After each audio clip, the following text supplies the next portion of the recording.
अमीर बलाज के कत्ल की रैकी करने वाला उसका 14 साल पुराना दोस्त सैयद एहसन शाह सीआईए पुलिस की इन्वेस्टिगेशन में किस तरीके से पकड़ा गया और उसको आज 14 डाले जो पुलिस के रेड के लिए वहां पर गए थे, जिसमें तकरीबन 40 से 45 पुलिस एहलकार थे, उन्होंने उसको रावी रोड से गिरफ्तार किया है।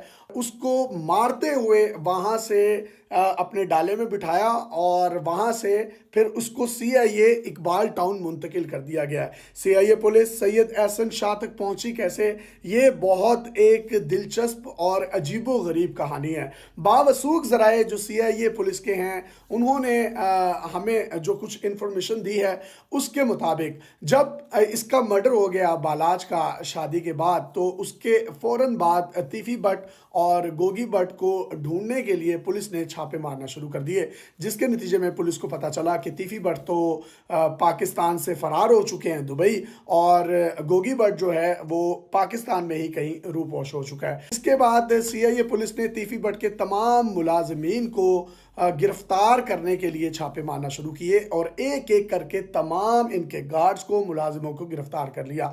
अब एक मुलाजिम ऐसा था तीफी भट्ट का जिसको गिरफ्तार पुलिस करने में नाकाम रही, और वही शख्स था जिसके जरिए सीआईए पुलिस जो है वो पहुंची सैयद एहसन शाह तक। ये जो मुलाजिम था तीफी भट्ट का, ये उनका बावर्ची था, और जब पहले से पकड़े जाने वाले तमाम मुलाजिमों से पूछा गया कि वो जो बावर्ची है तीफी भट्ट का वो किधर है, तो तमाम मुलाजिमों ने कहा कि वो भी तीफी भट्ट के साथ ही बाहर जो है वो फरार हो चुका है। जबकि पुलिस के मुखबरों ने पुलिस को ये इतला दी कि वो बावर्ची पाकिस्तान में मौजूद है और वो कहीं पर भी बाहर नहीं गया। सीआईए ने उसको गिरफ्तार करने के लिए छापे मारना शुरू कर दिए, और जब उनको करेक्ट इंफॉर्मेशन मिली तो पता चला वो जो तीफी भट्ट साहब का कुक था वो बलोचिस्तान का एक इलाका है उगी, वहां पर रूपोश था। सीआईए की टीम लाहौर से बलोचिस्तान गई और वहां इंतहाई सर्दी में सहराओं में उन्होंने अपने कैंप्स लगाए,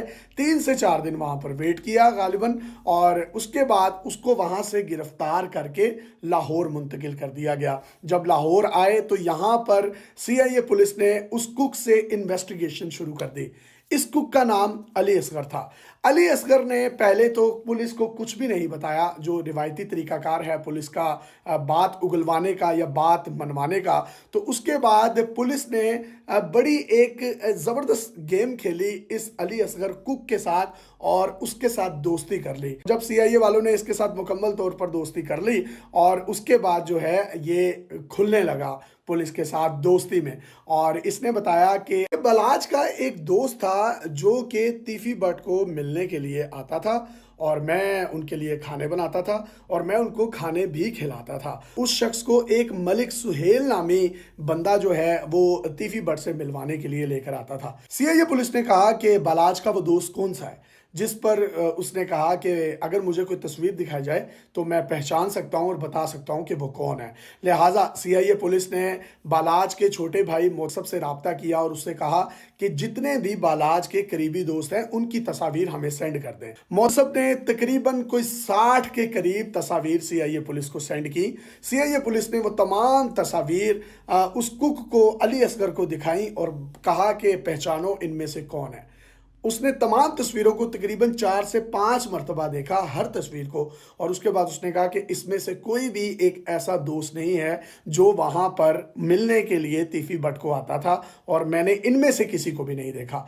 उसके बाद सीआईए पुलिस ने फिर से रब्ता किया और पूछा कि कोई ऐसा दोस्त, यार, कोई करीब का, दूर का, कोई रह तो नहीं गया, कोई आप मिस तो नहीं कर रहे, जिस पर मौसम ने कहा कि हमने तो तमाम की तमाम तस्वीरें आपके साथ शेयर कर दी हैं, ऐसा कोई भी दोस्त नहीं है। एक दोस्त है हमारा सैयद एहसन शाह, लेकिन वो तो हमारे घर की फैमिली की तरह है, हमारे घर में उसका आना जाना है और बालाज के बाद हम उसको भाई का जो है वो रुतबा देते हैं, तो वो तो बिल्कुल भी नहीं हो सकता। तो इसीलिए हमने उसकी तस्वीर भी सेंड की, जिस पर सीआईए पुलिस के कान खड़े हुए और उन्होंने कहा कि आप कम अज़ कम चलें, तफ्तीश में हमारे साथ तामुन तो करें, आप तस्वीर सेंड कर दें। और वो तस्वीर जब उन्होंने उस कुक को, अली असगर को दिखाई, तो उसने कहा जी 1000% यही बंदा है, और यही बंदा मुलाकात करने के लिए आता था मलिक सुहेल नामी एक शख्स के साथ। और ये मलिक सुहेल की गाड़ी में ही बैठकर ये सैयद एहसन शाह तीफी भट्ट से मिलने आया, और इसकी तकरीबन 5 से 6 मुलाकातें वहां पर हुई हैं। और ये जब वहां पर आता था तो अपना मोबाइल फोन नहीं लेकर आता था, ताकि किसी भी किस्म की कोई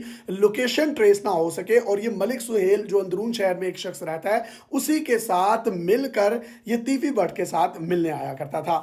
तीफी भट्ट के साथ सैयद एहसन शाह की जो डील है वो तकरीबन कोई 5 करोड़ रुपए में हुई थी।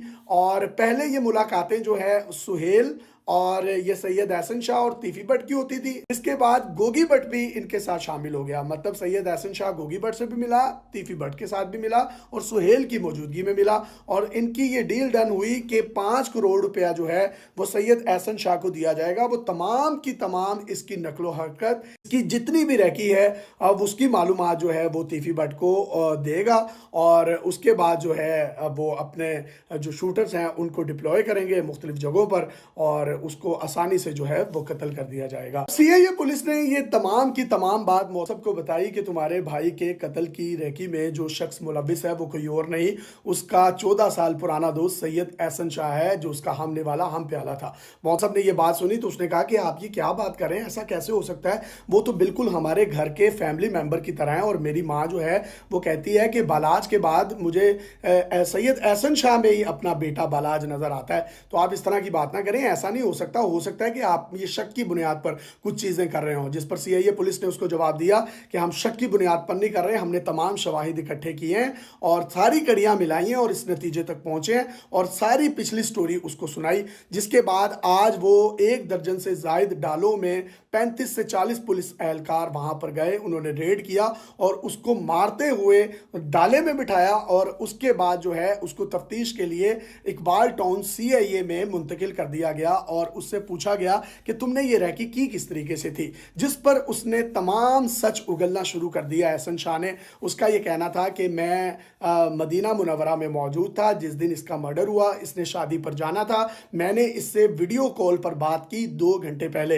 यही बात उसने एक इंटरव्यू में भी की थी, जो कि आप अपनी स्क्रीन पर देख सकते हैं, जिसमें उसका कहना था कि शादी पर जाने से पहले बालाज ने मुझे कॉल की और मुझे वो कहने लगा कि आज बड़ा दिल सा घबरा रहा है यार, तुम जल्दी से वापस आ जाओ। तो मैंने उसको कहा कि मैं 1-2 दिन में जो है वो वापस आ जाऊंगा। तो मैंने वीडियो कॉल पर सारी उसको रोज़ा रसूल की ज़ियारत भी करवाई। ये तमाम की तमाम वो वीडियो में बात कर रहा था, लेकिन तफ्तीश में उसने ये बताया कि मैंने वीडियो कॉल पर ही सब पूछ लिया था, तुमने कब जाना है, कब निकलना है, कितने गार्ड्स के साथ जाना है, गन्स कितनी अपने साथ रखनी है। तो उसने ये तमाम की तमाम रेकी जो है वो जो पीछे डील की हुई थी उन तमाम शूटर्स को दे दी, और शूटर्स को ये तक भी पता था कि इसने बुलेट प्रूफ जैकेट नहीं पहनी हुई। मतलब उसने अगर कोई वीडियो कॉल की थी तो गालिबन उसने पूछा होगा आज तो बड़े प्यारे लग रहे हो, तो जा रहे हो, निकलने लगे हो, तो सिक्योरिटी वगैरह ओके है, तो वो पहनी हुई है जैकेट या नहीं। उस पर उसने बताया होगा कि मैंने पहनी है या मैंने नहीं पहनी। तो वो वाली तमाम की तमाम बातें भी उसने रैकी के दौरान उन तमाम लोगों को बता दी जो उसके वो हमलावर थे। अब ये वहां पर पहुंचा है, इसका मर्डर हो गया, और उसके बाद जिस शूटर ने इसका मर्डर किया था उस शूटर को उसी के साथियों ने मार दिया, और वो लोग एक काले डाले में बैठकर वहां से फरार हो गए। इससे भी दिलचस्प अमर इस कहानी में यह है कि 4 जगह पर इन्होंने मुख्तलिफ किस्म के पॉइंट्स बनाए हुए थे, प्लान्स बनाए हुए थे कि इन केस अगर ये शादी में शूट ना हुआ तो इसके बाद इसको सेकंड एग्जीक्यूशन कहां पर करनी है जहां पर इसका मर्डर किया जा सकता है। अगर वहां पर भी वो प्लान एग्जीक्यूट सही तरीके से नहीं होता तो आगे किस जगह पर खड़े होकर हम इसको जो है इस पर हमला कर सकते हैं। लेकिन वो पहली एग्जीक्यूशन ही सही हो गई और शूटर ने उसको फायर मार दी, और वो जो शूटर था जिससे सारा कुछ पता चलाया जा सकता था उसी के साथियों ने आकर उसका कत्ल कर दिया और वो लोग वहां से भाग गए। अब बात करते हैं एहसन शाह की। एहसन शाह 2010 में दोस्ती की अमीर बालाज के साथ। ये इसका कोई बचपन का दोस्त नहीं था और इतना कोई इसके पास पैसे वगैरह भी नहीं थे। कंपैरेटिवली बालाज की तरह बहुत ज्यादा अमीर नहीं था। इसको अंडरवर्ल्ड के डॉन्स के साथ बैठने का बहुत ज्यादा शौक था, तो इसने बालाज के साथ दोस्ती कर ली। जब इसका मर्डर हो गया तो सैयद एहसन शाह जो है इन्हीं के घर में जाकर, जिस तरह एक फिल्मी सीन होता है ना कि जो कातिल होता है वो उसी जनाजे में भी शामिल होता है, वो रो भी रहा होता है और पुलिस पर वो प्रेशर भी डाल रहा होता है और कुछ इंटरव्यूज भी दे रहा होता है कि जी हमारे साथ तो बहुत ज्यादती होगी, अल्लाह ताला हमें सब्र दे। और ये आप इसका एक इंटरव्यू देखिए जो कि इसके मर्डर के बाद वो दे रहा है। कहीं से भी आपको इसके चेहरे पर कोई गम, दुख, तकलीफ, रंज नजर नहीं आएगा। ये क्या क्या रहे हैं ये आप जरा अपनी समातों से सुनिए। के 2 बेटे हैं छोटे छोटे, एक 5 साल का, एक 4 साल का है। तो वो बच्चे तो आंख भी नहीं खुली, यतीम हो गए यार। किसी का तो कुछ भी नहीं गया। बस उसकी भी कोई उम्र थी जाने की? 30 साल उम्र थी, क्या उम्र। एक इंसाफ दुनिया, ये वो ऊपर अल्लाह बैठा हुआ है, वो इंसाफ करने वाला है। ये कत्ल छुपा नहीं रहता, ये नंगा हो ही जाएगा। अब आप ये खुद अंदाजा लगाइए कि ये बात कर रहा है कि उसके छोटे छोटे बच्चे थे, और ये बच्चे भी आप अपनी उसकी स्क्रीन पर देखिए कितने प्यारे प्यारे हैं। और यही वो शख्स है जो उसके साथ उठता बैठता, खाता पीता, गाड़ियां इस्तेमाल करता, प्रोटोकॉल्स को एंजॉय करता, इसके साथ नहाता। इवन एक नदी के किनारे पर ये बैठे हुए हैं दोनों, और वहां पर ये सैयद एहसन शाह ने जो है अपने टिकटॉक पर वीडियो लगाई हुई है कि काश जो है वो तुम वापस आ जाओ। मतलब वो उस पर कितना एतबार करता होगा। एक ये देखिए वो अपनी छत के ऊपर ही वॉक कर रहा है, दुश्मनदारी थी, बाहर कहीं पर जा नहीं सकता था, छत पर ही वॉक कर सकता था, घर में ही उसने जिम बनाया हुआ था, ये उसकी वहां पर भी वीडियोस बना रहा। मतलब इसका उसके घर में भी एहसन शाह का कितना आना जाना था और वो उस पर कितना ज्यादा ट्रस्ट करता था, और उसने उस ट्रस्ट का ये जवाब दिया है कि उसके छोटे छोटे बच्चे यतीम हो गए। अब आपके माइंड में ये बात होगी ये इसने ये सब कुछ क्यों किया। तो मैंने आपको जिस तरीके से पहले बताया ये फाइनेंशियली इतना ज्यादा स्ट्रांग नहीं था।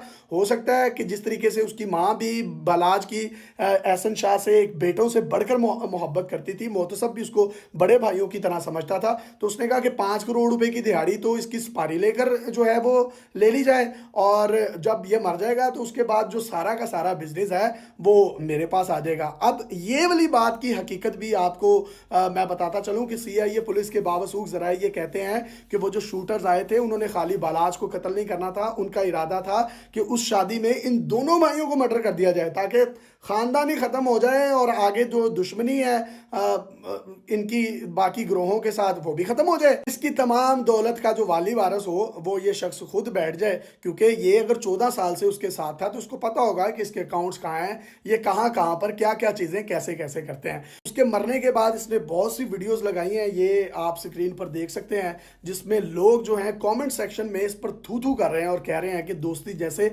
मुकद्दस रिश्ते पर तुमने जिस तरह की आंच रखी है तो दोस्ती के नाम से ही लोगों को जो है अब डर लगने लग गया है। और इस वाकये के बाद लाहौर अंडरवर्ल्ड के जितने भी डॉन्स हैं उन्होंने अपने इर्द गिर्द और सबसे करीब रहने वाले लोगों से ही वो खौफजदा हो गए हैं कि कोई भी किसी भी तरीके से किसी का भी मर्डर कर सकता है। और ये तमाम की तमाम जो मालूमात हैं हमें सीनियर सहाफ़ी तौफीक भट्ट साहब हैं उनके ज़राए से भी पता चली, फिर उनको हमने रिकन्फर्म भी किया। ये तमाम का तमाम मामला है जो कि मैं समझता था कि अब पूरे पाकिस्तान के सामने हम रखें।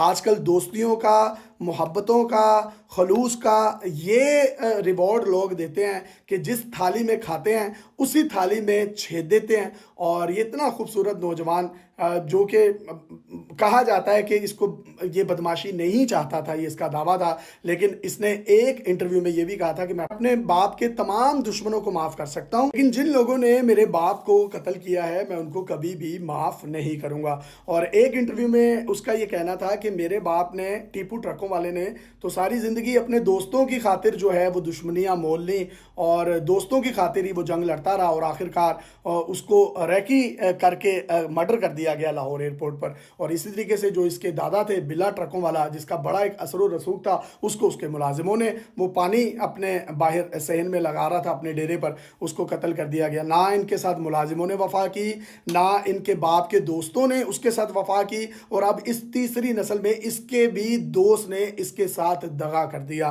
तो आप ये देखिए वफा नाम की चीज़ हम ढूंढते हैं, उसके बाद हम उन लोगों के जस्ते खाकियों को कब्रों में उतारते हैं और देखते हैं कि दुनिया में क्या मामलात होते हैं। तो ये बहुत से लोगों के लिए निशाने इबरत भी है। इस केस की मजीद इन्वेस्टिगेशंस क्या क्या होंगी, क्या क्या मामला सामने आएंगे, वो भी तफसीलात आपके सामने रखेंगे। Thank you.